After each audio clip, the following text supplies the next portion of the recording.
Nous sommes en 1990. Depuis plus de 40 ans, l'Allemagne est coupée en deux, symbole de la guerre froide. À l'est du pays, la population est contrôlée par le pouvoir soviétique. La ville de Dresde n'échappe pas à ce sort, les communistes sont très bien représentés. Pour faire régner l'ordre, les Russes ont créé dans les années 50 un puissant service de renseignement, le KGB. Les agents de Dresde peuvent compter sur un collègue très efficace, Vladimir Poutine. À 38 ans, cet agent du KGB officie depuis 5 ans dans la ville. Il est tenace, tisse sa toile et possède une certaine influence dans le coin pour défendre l'implantation du communisme. Mais après la chute du mur de Berlin en novembre 89, l'URSS s'écroule, les pays de l'Europe de l'Est se libèrent, le KGB est dissous, bref, Vladimir Poutine doit rentrer au pays. De retour dans sa ville, Saint-Pétersbourg, Vladimir Poutine cherche un travail dans un pays à reconstruire. Dans la ville, la population manque de tout. Certains ne peuvent plus se nourrir. Le maire de la ville s'appelle Anatoly Sobchak. Il était le professeur de droit de Poutine pendant ses études. Les deux hommes sont toujours en contact. Sobchak fait intégrer Poutine à la mairie et devient alors adjoint au maire de Saint-Pétersbourg. C'est son premier pas dans la vie politique russe. Si Sobchak choisit Poutine, c'est parce qu'il le pense influençable, manipulable. Et il est vrai qu'il est bon soldat, fidèle à son supérieur.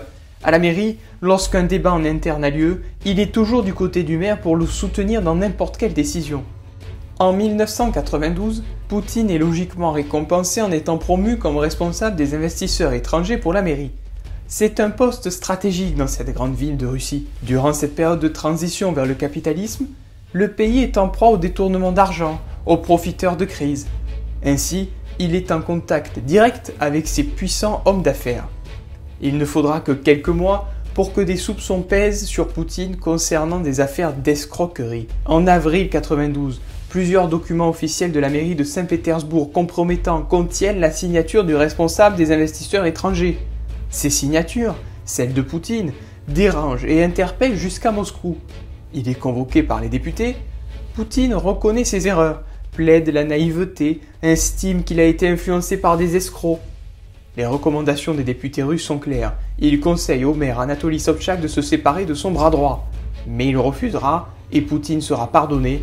Bref, Poutine doit beaucoup au maire Sobchak.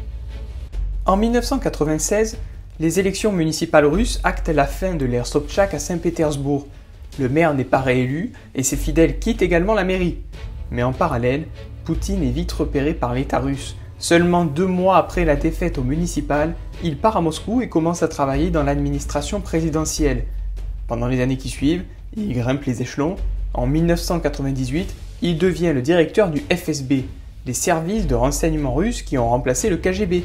Lors de son intronisation, il dira « Pour moi, le retour au service de sécurité, c'est comme revenir à la maison ». En 1999, le président russe Boris Eltsine est en fin de mandat. En poste depuis le début des années 90, l'homme vieillissant est alcoolique, a des problèmes cardiaques. Autour de lui gravite un cercle de puissants hommes russes, des oligarques milliardaires. À la tête des plus grandes entreprises du pays, ils ont acquis un puissant lien avec le président Boris Eltsine afin de pouvoir défendre leurs intérêts au plus haut sommet de l'État. Affaiblis, ces fréquentations sont de plus en plus visibles. Le procureur général, Yuri Skouratov, finit par s'intéresser aux affaires d'Eltsine. Il lance plusieurs enquêtes pour corruption à l'encontre des personnes faisant partie du clan du président russe. Pour arrêter toutes ces enquêtes, il faut trouver une solution pour écarter le procureur Skouratov. Eltsine et ses alliés font appel au directeur du FSB, Vladimir Poutine. Un agent du FSB dépose alors une cassette vidéo au siège de la télévision publique. À l'intérieur, une excellente diffusion attend les journalistes. On y voit le procureur général Skouratov dans une chambre d'hôtel avec 2 femmes. La scène passe en boucle à la télévision, la réputation du procureur est compromise. Une enquête est confiée à la FSB pour savoir si l'homme sur la vidéo est bien le procureur Skouratov. C'est le directeur du FSB, Vladimir Poutine, qui conclura que c'est bien le procureur qui s'adonne à des pratiques sexuelles. Le procureur est démis de ses fonctions, le clan Eltsine a réussi son coup, les enquêtes envers eux sont abandonnées, bref, Poutine a sauvé les milliardaires corrompus autour de Boris Eltsine.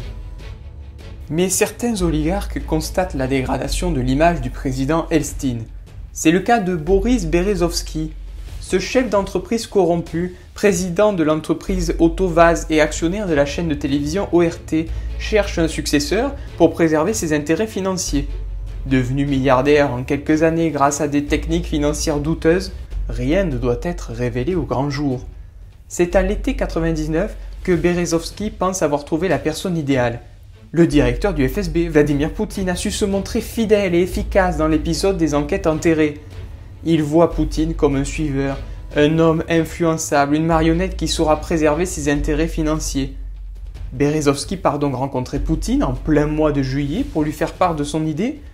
Le directeur Poutine est en vacances, en France, à Biarritz, avec sa femme et ses filles. Lorsque Berezovski lui annonce son idée, il est surpris. À 47 ans, Poutine est un inconnu du grand public. Il n'avait jamais envisagé cette possibilité. Berezovski rentre en Russie et laisse Poutine dans ses réflexions. Lorsque Poutine revient au pays en août, il fait part aux oligarques de son accord pour devenir le prochain président de la Russie.